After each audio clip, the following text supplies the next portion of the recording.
आचार्य श्री देव कुमार ओझा जी के जयंती पर हजारों की संख्या में यहाँ लोगों की भीड़ रही। कहीं ना कहीं संस्कृति को फिर से आगे लाने की बात चल रही है, सरकार से मांग भी चल रही है, क्या कहिएगा?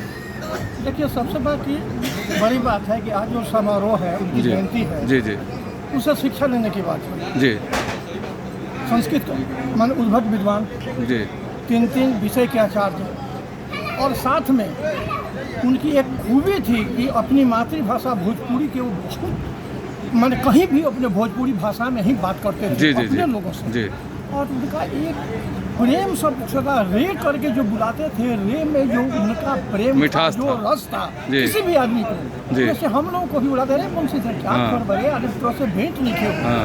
ये शब्द भोजपुरी का उनके मुंह से जब निकलता था मालूम पड़ता मेरे में मधु टपक रहा है। हाँ। ये इस तरह के अद्भुत विद्वान थे। दूसरी बात है कि उनसे शिक्षा लेनी चाहिए। अपनी संस्कृति को हम लोग भूलते जा रहे हैं। बेटा तो बहुत होते हैं, पिता के लिए 3 बेटा 4 बेटा होते हैं, बिल्कुल बिल्कुल, लेकिन उसमें पुत्र होते हैं। लेकिन आज सुपुत्र कौन होता है उसमें ये जानने की परिभाषा आज जरूरी है। इसलिए कि आज माता पिता का जो स्थिति बन रहा है अपने पुत्रों से, कहने की बात नहीं, कलयुग का जो प्रभाव पड़ रहा है उनसे शिक्षा लेने की बात है।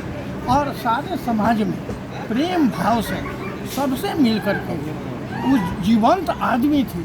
कभी भी कितने भी संकट में हो लेकिन कभी उनके मन में उदासी नहीं रहती थी। बिल्कुल, और जब भी मिलते थे किसी से तो हंस करके मिलते थे और प्रेम से बात करते थे। क्या खबर है, कैसे हो, परिवार कैसा है, ये सारी बातें अपने गार्जियन जैसा उनसे मिलता था। लेकिन वो आदमी चला गया, लेकिन कीर्ति और उसकी जो जीवन चर्चा है वो जिंदगी में रहेगी, याद रहेगी। और उससे शिक्षा लेने की बात है कि हमारी अपनी संस्कृति, अपनी सभ्यता और अपने सनातन की रक्षा कैसे करें, इसकी सीख उनसे मिलती है। तो दूसरी बात, आज बैठक में जो हम लोगों ने किया, जी जी जी, यहाँ वेद विद्यालय चलता है किशनपुर में, जी जी जी, और वेद विद्यालय की स्वीकृति मिल गई है सरकार, लेकिन बीत रहित मिली है। हम लोग चाहते हैं कि बीत सहित उसकी मिल जाए स्वीकृति, जिससे कि गरीब अनाथ बच्चे जो वहाँ पढ़ते हैं और अपनी संस्कृति के संस्कृत के लिए जो धरोहर के रूप में काम कर रहे हैं, विद्या अध्ययन कर रहे हैं, उनको बल मिले, वहाँ उस विद्यालय को बल मिले और उनकी सही से पढ़ाई, उनका खर्चा, उनका रहने का, खाने का सारा व्यवस्था हो जाए। जो अपने बल से समाज कर रहा है वो सरकार इसको, इस भीड़ को उठाए।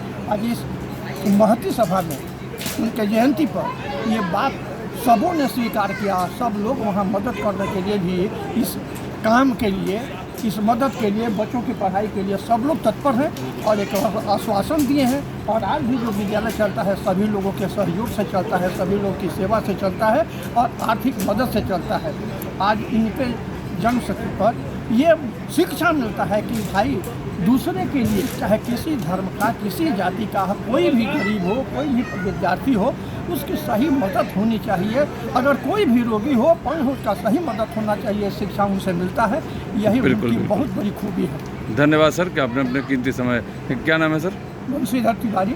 धन्यवाद आपको, नमस्कार।